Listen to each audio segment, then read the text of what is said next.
This week's episode of AEW Dynamite promised to be a loading show featuring plenty of matches on the card. Young Bucks would meet FTR in a much anticipated rematch in the main event. Away from that, Samoa Joe makes his in-ring debut with AEW after debuting or returning in Ring of Honor last week, and Adam Cole also battles Christian Cage to kick off the show. So let's get straight into it. The two performers were soaking in the crowd's reaction as the match started. Cole and Christian did some old school grappling where the latter had the edge over the former NXT champ. Christian then attempted to kill switch, but Adam Cole wisely rolls out of the ring on time. The action scene spills outside where the Panama City Playboy splashes Christian into the steel chairs. Back from the break, Christian delivers a splash on Cole. Inside the ring, both performers began exchanging punches. The former WWE champ hits a sunset flip, after which he attempts a kill switch. Adam Cole then executes the boom, but without exposing his knee, leading to Christian kicking out. They share some close pinfall attempts before Cole went for the boom bone, but Christian counters it into a spear. However, the former NXT champ pokes his opponent's eyes out, allowing him to pick up the boom and pick up the victory. Post-match, Hangman Page confronted Adam Cole, revealing he would defend his title against the former WWE star on next week's Rampage in a Texas Death Match. And yeah, that's a really, really big match to have on Rampage. Wasn't expecting that. I thought maybe it would battle the belts in a few weeks, but not opposed to that at all. That's going to be a great match. I hope it gets the viewership up as well, because that's been quite low. But yeah, just on the match itself, of course it's going to be great. Adam Cole and Christian, just two great professional wrestlers, and definitely the right result with the upcoming rematch.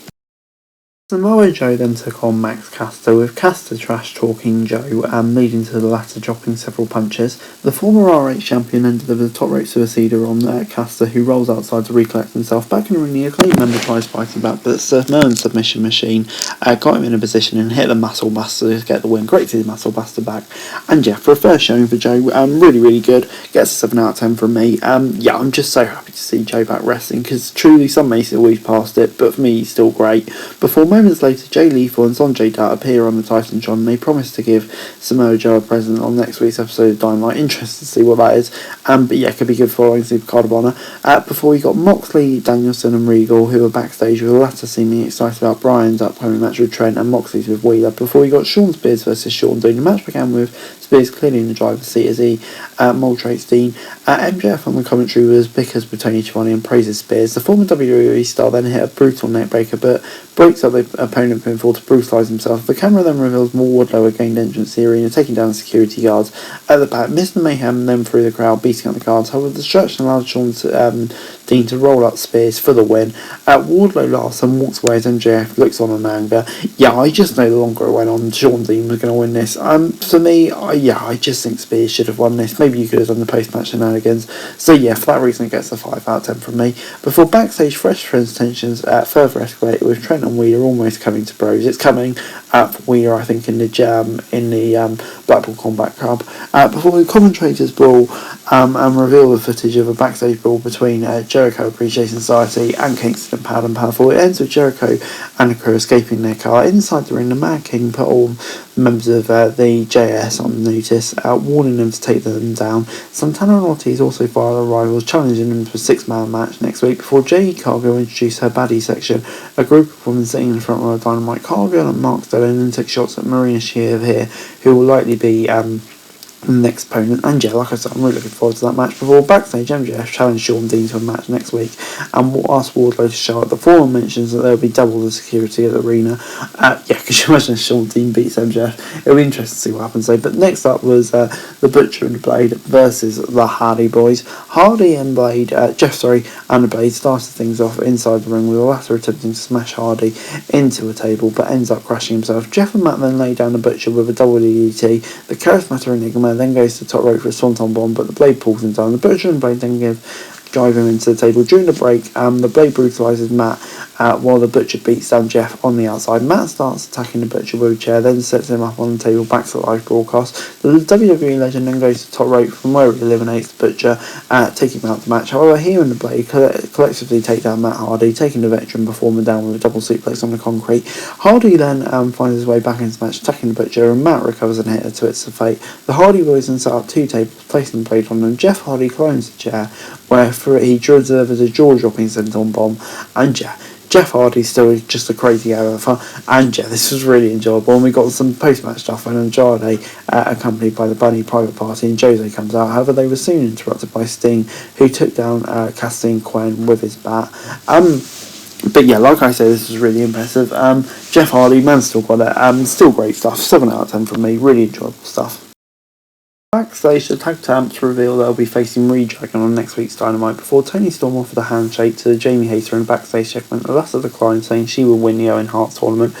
Before we got Julia Hart versus Shida.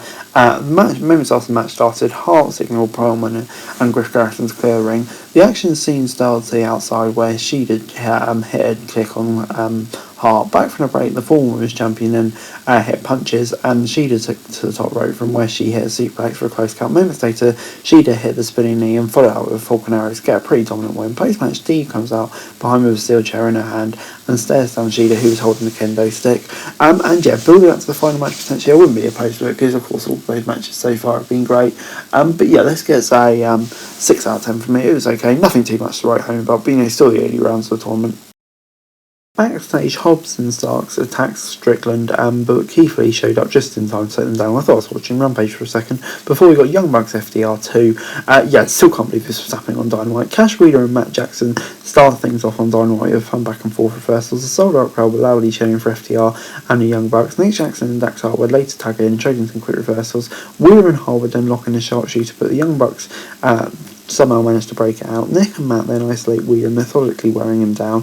Back from the break, when Cash Wheeler was about to tag in Dax Harwood, Nick takes the last down with a super kick. However, Harwood quickly recovers and ends the match as Wheeler tags in. Dax and Matt Jackson go back and forth, trading some quick pinfall attempts. Harwood then hit a pile driver on Matt for a close count. The two performers went to the top rope, whereas Harwood took Matt down with a suplex. On the other hand, Nick delivered a stunning Hurricane Rana on Wheeler.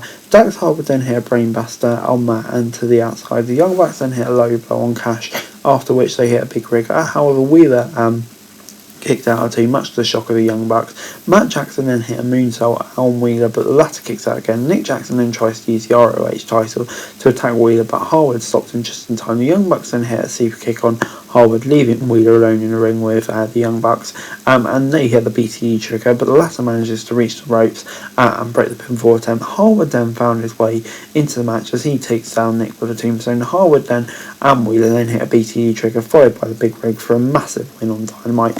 And yeah, this was just exceptional, possibly as good as their match on pay-per-view, really. Just incredible stuff. FTR retaining, for me, is the right decision, considering they only just won the belt. But yeah, undisputedly at the moment, FTR are probably the best tag team in the world, just doing incredible stuff throughout. This was really, really good. 8 out of 10 from me. Yeah, great stuff.